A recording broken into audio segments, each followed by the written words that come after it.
తాకట్లో ఉన్న బంగారాన్ని విడిపించలేక వడ్డీల మీద వడ్డీలు కడుతూ ఇబ్బంది పడుతున్నారా? అయితే ఇప్పుడే సంప్రదించండి శివ గోల్డ్ కంపెనీ. మీ నమ్మకానికి మా హామీ శివ గోల్డ్ కంపెనీ. పశ్చిమాసియా ముఖ చిత్రాన్ని సైనిక చర్య ద్వారా మార్చేయాలన్న లక్ష్యంతో ఇరాన్పై అమెరికా, ఇజ్రాయెల్ దాడులకు దిగి సరిగ్గా 6 నెలలు గడుస్తోంది. అయితే వారి వ్యూహాలు దారుణంగా బెడసికొట్టాయి.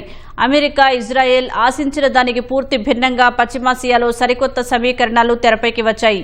కూలిపోతుందనుకున్న ఇరాన్ మరింత బలోపేతం కాగా, ఇజ్రాయెల్ అంతర్జాతీయంగా ఒంటరైంది. అమెరికా భద్రతపై నమ్మకం కోల్పోయిన గల్ఫ్ దేశాలు ప్రత్యామ్నాయాల వైపు చూస్తున్నాయి. అమెరికా, ఇజ్రాయెల్ కలిసి ఇరాన్పై సైనిక దాడి చేసి 6 నెలలు గడిచినా పశ్చిమాసియాలో ఆ 2 దేశాలు ఆశించిన మార్పులు రాకపోగా పరిస్థితులు మరింత సంక్లిష్టంగా మారాయి. ఇరాన్లోని మతపరమైన పాలనను కూల్చివేసి తమకు అనుకూలమైన ప్రభుత్వాన్ని తీసుకురావాలని అమెరికా, ఇజ్రాయెల్ భావించాయి. ఈ 6 నెలల కాలంలో ఇరాన్లో అగ్రనేతలు మరణించినా, వారాల తరబడి బాంబు దాడులు జరిగినా టెహ్రాన్ తట్టుకొని నిలబడింది. ఇరాన్లో మరింత కఠిన ధోరణి కలిగిన ప్రభుత్వం అధికారంలోకొచ్చింది. ప్రపంచ వాణిజ్యానికి కీలకమైన హార్మోజ్ను ఇరాన్ తన ఆధీనంలోకి తెచ్చుకుని ప్రపంచానికి సవాలుగా విసిరింది. ఏప్రిల్లో అమెరికా అధ్యక్షుడు డొనాల్డ్ ట్రంప్ ఇరాన్తో కాల్పుల విరమణకు అంగీకరించి జూన్లో ఒప్పందం కుదుర్చుకున్నా అది కొద్ది వారాలకే కుప్పకూలింది. తన అణ్వస్త్ర కార్యక్రమంపై ఏమాత్రం వెనక్కి తగ్గని ఇరాన్ భవిష్యత్తు దాడులను తిప్పికొట్టేందుకు వ్యూహాలు సిద్ధం చేసుకుంటోంది. ఇరాన్ కేవలం ఇజ్రాయెల్పైనే కాకుండా యుద్ధానికి దూరంగా ఉండాలనుకున్న గల్ఫ్ దేశాలపై కూడా క్షిపణులు, డ్రోన్లతో విరుచుకుపడింది. అమెరికా స్థావరాలతో పాటు గల్ఫ్ దేశాల కీలక ఇంధన మౌలిక సదుపాయాలు, డీసాలినేషన్ ప్లాంట్లపై దాడులు చేసింది.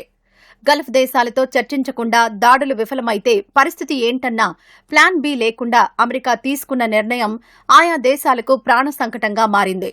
దీంతో అమెరికా భద్రతా హామీలపై నమ్మకం సన్నగిల్లి సౌదీ అరేబియా లాంటి దేశాలు పాకిస్తాన్, తుర్కీయతో కొత్త రక్షణ ఒప్పందాలు కుదుర్చుకునే దిశగా అడుగులు వేస్తున్నాయి. మరోవైపు ఇజ్రాయెల్ తన శత్రువులపై పైచేయి సాధించినప్పటికీ దానికి భారీ మూల్యాన్నే చెల్లిస్తోంది.